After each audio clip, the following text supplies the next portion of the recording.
آخرین باری که فیلم ترسناک دیدی کی بوده؟ میدونستی شاید داستانش واقعی باشه؟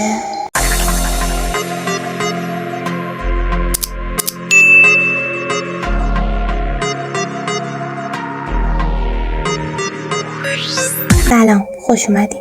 وقتی که فیلم ترسناک میبینیم، اگه فیلم ترسناکی باشه که بر اساس واقعیته، تمام اون زجر کشیدنای طرف، عذابی که میکشن، اون وحشت و ترسی که توی چشماشونه، اون نوع مردنشونو همه رو درک میکنی. 2-3 بار تو ذهنت خودتو جاش میذاری ببینی میتونی تحمل بکنی. اگه جاش بودی چی کار میکردی؟ چجوری فرار میکردی؟ چجوری خودتو نجات میدادی؟ فیلم های ترسناکی که بر اساس واقعیت ساخته شدن به نظرم واقعا فرق دارن. تمام اون حسی که به آدم میدن فرق دارن، چون ما میدونیم یه روزی یه جایی از دنیا این اتفاق براش افتاده. امروز قراره در مورد فیلم های ترسناکی که بر اساس واقعیت ساخته شدن صحبت کنیم. اولین فیلم قتل عام با اره برقی در تگزاسه. این فیلم بر اساس قاتل واقعی به اسم اگین ساخته شده که در دهه 1900 میلادی در ویسکانسین به دنیا آمده. این قاتل بیرحم معروف به قصاب پلینفیلد که از اعضای بدن انسان‌ها برای خودش لوازم خونه درست می‌کرده، مثل کاسه، چراغ و یه سری دیگه از لوازم‌ها. اون پوست انسان‌ها رو می‌کنده و برای خودش لباس درست می‌کرده و از اونجایی که پوست صورت مقتولین و موقع قتل می‌کنده ماسک درست می‌کرده، به اون صورت چرمی گفته میشه. داستان این فیلم یعنی این گروه اینفلوئنسرها واقعی نیست و فقط صورت چرمی توش واقعیه که از زندگی همین قاتل آمریکایی الهام گرفته شده. ادگین شخصیت منفی خیلی از فیلم‌های ترسناک دیگه‌ای هست، مثل سکوت بره‌ها و روان. فیلم کانجرینگ یا همون احضار روح. داستان این فیلم از اونجایی شروع میشه که کارولین و همسرش تصمیم میگیرن به همراه 5 دختر خودشون به خانه قدیمی نقل مکان کنن. زمانی که اینا به این خونه میرسن اتفاقهای وحشتناک شروع میشه، مثل باز و بسته شدن در، صداهای عجیب و غریب، اتفاقهای وحشتناک و آزار و اذیت‌هایی که توسط این ارواح میبینن. این فیلم بر اساس زندگی واقعی خانواده جن‌زده پرون‌ها در دهه 1970 در شهر رودایلند ساخته شده. دختر بزرگ این خانواده ادعا میکنه که 9 سال درگیر جن‌زدگی بودن. یکی دیگه از دخترای این خانواده تمامی اتفاقای پیش اومده رو در قالب یک کتاب 3 قسمتی منتشر میکنه.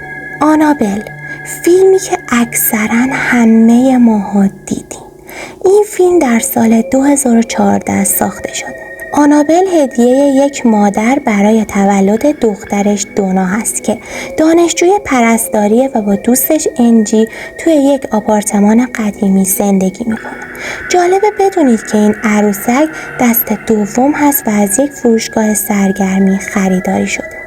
زمانی که این عروسک به دست دونا میرسه، اولش حرکات کمی داره، مثلا یه جا میذارنش، بعد که میان بالا سرش میبینن که یه حرکتای ریزی کرده. کم کم این حرکات زیاد میشه، جوری که از تخت به کاناپه منتقل میشه، از یک اتاق به یک اتاق دیگه میره. نوشته های عجیب و غریبی مثل کمکم کن روی کاغذ مینویسه، روی کاغذهایی که اصلا اونا توی خونه ندارن، تا جای پنجه های خونی روی سینه برخی از مهمان ها. همکنون آنابل در موزه وارنها توی یک جعبه هست که با آب مقدس اونو تطهیر دادن و روی اون یک هشدار نوشته: هرگز باز نشود. فیلم بعدی فیلم کابوس در خیابان علم. شاید تعجب بکنید که این فیلم بر اساس واقعیته، هرچند که هیچ وقت قاتل کودک‌کشی وجود نداشته که بیاد به خواب بچه ها و نوجوان ها و اونا رو توی خواب بکشه. داستان این فیلم برمیگرده به خانواده‌ای که از میدان کشتار در کامبوج فرار میکنن و به ایالات متحده میرن، اما بعد از رسیدنشون پسر این خانواده هر شب کابوس‌های وحشتناکی میبینه. اون به پدر و مادرش میگه که میترسه بخوابه و خوابهای وحشتناکی میبینه، ولی خب اونا کاری از دستشون بر نمیومد. به جایی میرسه که شبها این بچه از ترس نمیخوابه. متاسفانه یک شب که این پسر از زور خستگی خوابش میبره، پدر و مادرش فکر میکنن که این کابوس تموم شده، چون همه چیز آروم بوده. ولی در نیمه شب صدای جیغ‌های وحشتناک این بچه کل خونه رو پر میکنه. وقتی پدر و مادرش به اتاقش میرسن، با جسد اون روبرو میشن. در واقع اون توی اون کابوس‌های وحشتناک جون خودش رو از دست داد. اگر دنبال یک فیلم ترسناکی هستید که از 0 تا 100ش واقعی باشه، بدون شک فیلم دامره. این فیلم در مورد زندگی نامه جفری دامره.